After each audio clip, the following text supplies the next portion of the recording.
What's going on, everyone? Here we are in Tahit in Algeria. I've been thinking a little bit about, after being in Algeria for a few days and also after visiting Morocco before, I'm gonna make a kind of a comparison between the two, and I'm gonna tell you in a Morocco versus Algeria kind of setting what are the pluses in visiting Algeria.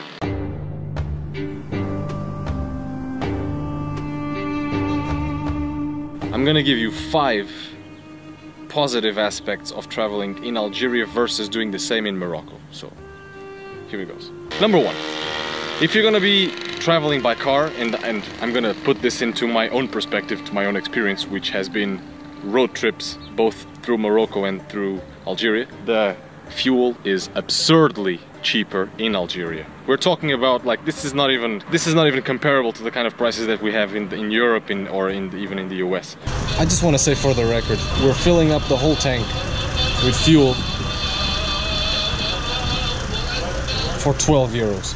Each liter of gas in Algeria is 20 dinars, which is around 1/6 of a euro. Right? 1 euro is 120 dinars. Do the math.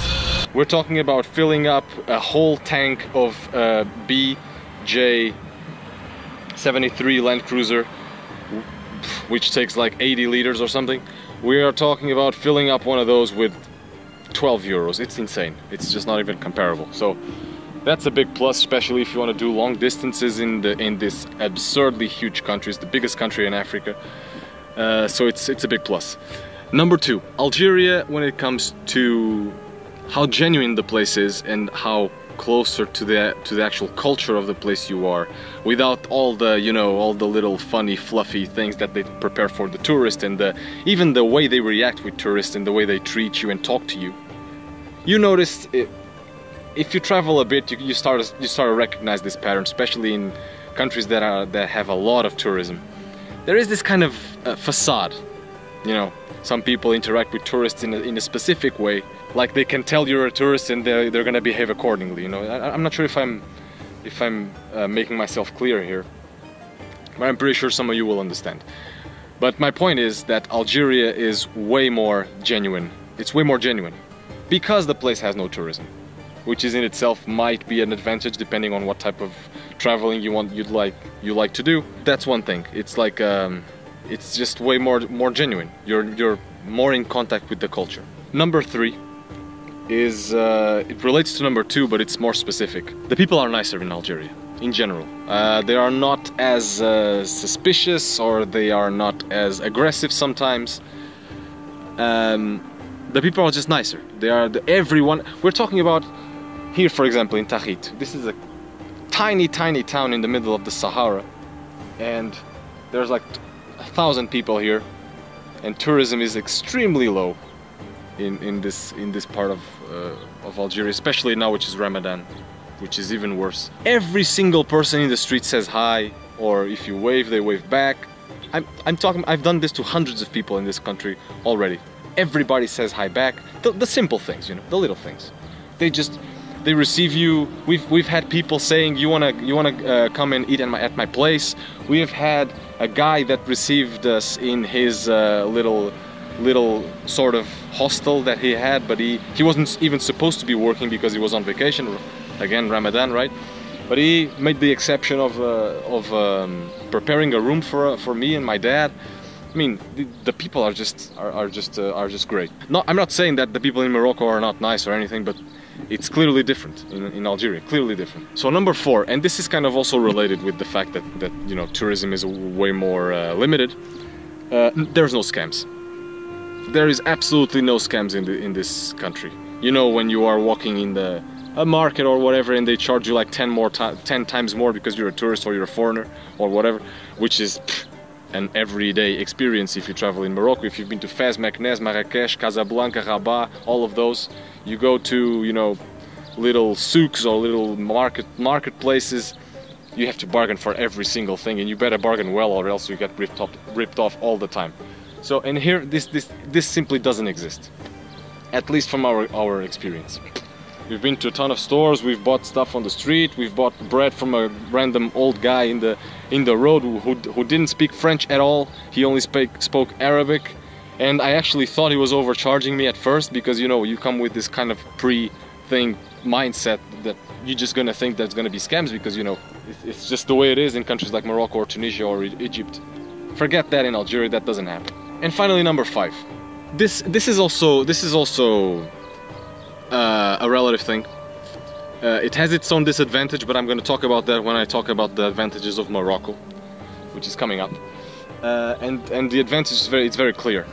Algeria is safer. It's a safer place. It's a safer country, because there is a lot of police and a lot of military personnel everywhere. I know this obviously can be seen as a disadvantage because of, you know, over security, all that. But we've had experiences that kind of put this a little bit into perspective. I've been with we've met a few police officers in Tlemcen, and they took our passports, and then they were asking us to go with them to a police station. And I was thinking, just we're screwed. These guys are just gonna ask us for money, and they're not gonna give us our passports back. I was just expecting the worst. Again, I was in the country. It was my second day in the country back then, so I was just more on the defensive, I guess. But it turned out that we were just talking for half an hour.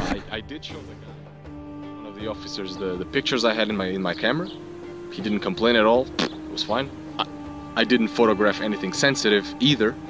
So, but in general, the thing is, you are very controlled in Algeria. No matter where you go, if you stay in a hotel, you always have to give your passports to whoever receives you, being it in a fancy hotel like this, which is pretty much the only thing you get in Tahit, or the more humble house that we spent the night the day before, because they always have to report where you are. No matter, and we've had people asking us a ton of times, so where are you going? Where did you come from? Where is your next destination? Where are you gonna stay in the next 3, 4, 5 days? So yeah, there's a lot of control. But the thing is, crime is extremely limited here, and I can tell you stories like when I was in Morocco, I've seen this is unfortunate stuff, but I've seen like people just fighting in the street a few times. And by the way, I saw that like my first day there. When I was in Tangier, I saw that happening like twice, just like that. Tons of drug dealers in the street. In Tangier alone, I was approached like 15 times in one night. I'm not exaggerating. It was just like that. And not only I haven't been approached once since I've been here, I also heard stories that if you actually get caught with drugs here, you just go to jail. That's it. That's the end of it. But I'm seeing that from a positive angle. You can just travel freely as long as you tell them where you're going. And the thing is, we didn't actually plan our whole route previously. We were actually thinking about going from Oran to Algiers. And we changed our mind. We went all the way south. We did like 800 kilometers to the south, so we could see the Sahara and the dunes and all that. And there, it was fine. We didn't actually have to formalize anything with the police. So that's what I mean. It's safe. Some people might think it's a little bit over the top, because there is police everywhere. It's comparing that to Morocco, it's just crazy, or to any European country. And that's pretty much, yeah. Another thing that I'd like to mention as a side note. It's funny because because this country is more genuine, and it seems like a sort of a contradiction. In Morocco, I was only allowed in one mosque, and it was a mosque that was highly touristic, and it was pretty much with the tour around. I wasn't allowed in any other mosque. In Algeria, I've been in 2 mosques already, and I didn't pay a thing, no tour, no nothing. Fair enough, an imam tried to convert me in one of those. Obviously, it didn't work, but you know, I guess it's the price. A nice guy, all that. I'm gonna make a video about that. I'm gonna talk about that in a separate video. But again, I mean, it's just you're a foreigner in a country that doesn't have that mindset for the tourists, which is a very good thing. We're making new friends. Yeah, right. This random dude was just walking around.